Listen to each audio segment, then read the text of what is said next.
Hi friends, నేను మీ పూర్ణిమ వెంకట్. ముందుగా పచ్చిమిరపకాయలు శుభ్రంగా కడిగేసుకొని చీల్చి మీరు లైట్గా గింజలు తీసేసుకొని పక్కన పెట్టుకోండి.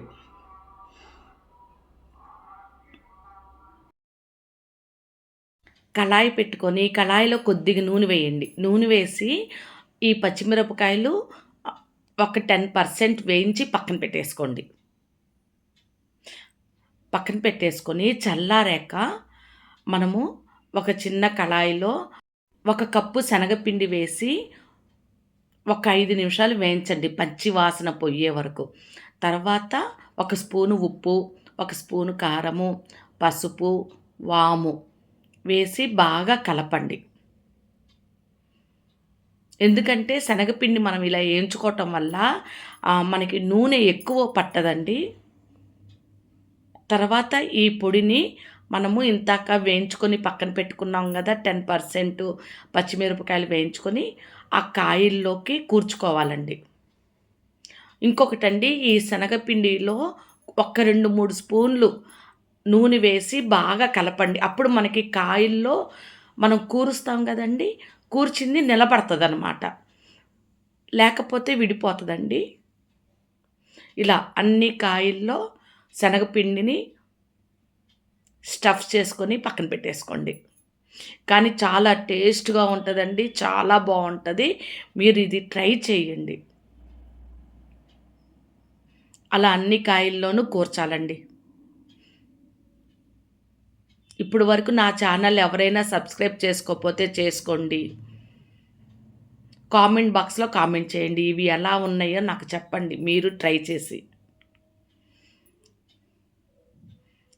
అన్ని కాయల్లోనూ అలా కూర్చుకోవాలండి. తర్వాత కొద్దిగా పిండి కనుక ఉంటే అది పక్కన పెట్టుకోండి.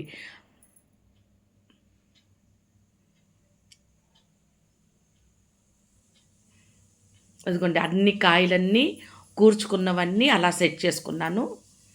అవి తర్వాత నూనె బాండి పెట్టుకొని ఇప్పుడు మనము కాయలు నూనెలో వేయించుకోవాలండి. బాండీ పెట్టుకొని బాండీలో కొద్దిగా ఆయిల్ వేయండి.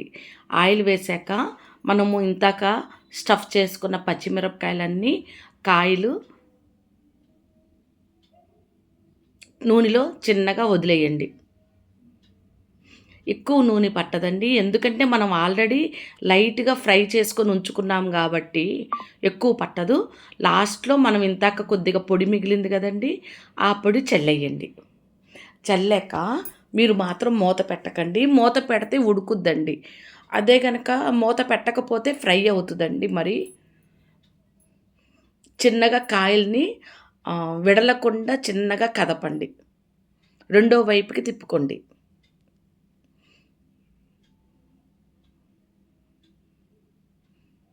చాలా బాగుంటాయి ఫ్రెండ్స్, మీరు ఇది ట్రై చేయండి. మనము ఆ పొడి అన్నంలో కలుపుకొని పచ్చిమిరపకాయలు కొరుక్కొని తింటే చాలా బాగుంటుందండి. లైట్గా నెయ్యి వేసుకోండి.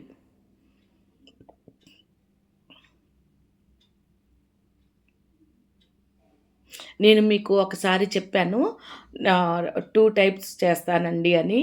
ఇది రెండో రకం అండి. ఫస్ట్ టైం ఏమో పుట్నాల పప్పులో ఉల్లిపాయలు కలిపి స్టఫ్ చేసి పెట్టాను. ఇదేమో శనగపిండి అండి. ఇది మా అమ్మగారి ఇంట్లో బాగా చేస్తారండి. మీరు ఇలా ట్రై చేసి నాకు కామెంట్ బాక్స్లో కామెంట్ చేయండి, ఎలా ఉంది ఏమిటి అని. అంతేనండి, వేడి వేడి అన్నంలో నేను ఆ రోజు గోంగూర పచ్చడి, ఉత్తిపప్పు కూడా చేశానండి. Thank you for watching.